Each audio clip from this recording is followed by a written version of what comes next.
I did Paul Poiret, a fashion designer who rose during the Belle Epoque. Paul Poiret was born to a solid bourgeoisie family, loving the arts and women's fashion, especially while growing up. He often went to the Louvre and the La Comédie Française to sketch the costumes he saw on stage and the gowns he saw around Paris. It is what led him to his first professional job, employed by Jacques Doucet, who bought his designs and employed him as well. Paul started to grow quickly under his name, with Doucet eventually moving away from dressmaking. Poiret took this to his advantage, rising to the head of the tailoring department before leaving to fulfill his military duty in 1900. He arrived back a year later and shortly started his own brand, taking Paris by storm with his very first collection. This is Josephine, a dress representing the silhouette created by Poiret's very first collection, as it was the most revolutionary part. Before this, a woman's body was separated into two separate locations, the torso and the legs, with the inclusion of the corset and petticoats, changing a woman's figure almost abnormally.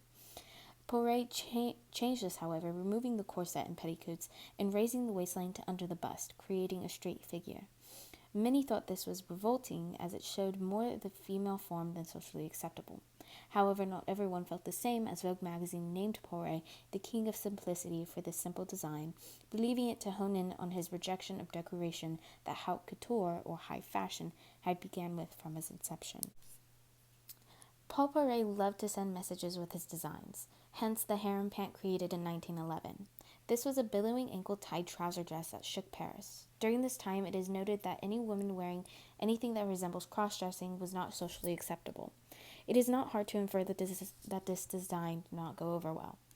Many thought France would be seen as having loose moral codes or dangerously unrestricted value systems because of this collection. Due to a lawsuit of defamation, Poiret had to defend this publicly, claiming that it was for the chic women with delicate joints, and rather than masculizing a woman, showed them in their most natural form.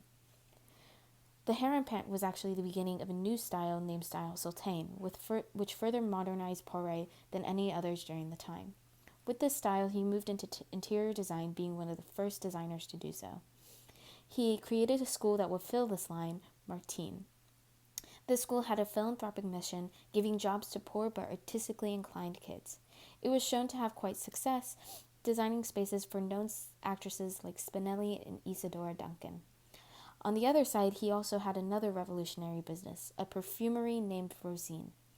Many believe Coco Chanel's No. 5 perfume to be the first fashion label to move into fragrance, yet Paul Poiret exceeded this by 10 years. All under the style Sultane, these labels had Eastern themes that were influenced by the culture as well. Lastly, his most known design, in my opinion, was the lampshade tunic. This was a callback to Poiret's love of arts, bringing back thematic elements into everyday fashion. This tunic, rather than falling straight, falls into a hoop around the hips with a straight skirt underneath. This was first debuted with his wife wearing the silhouette. Again, not many people liked this.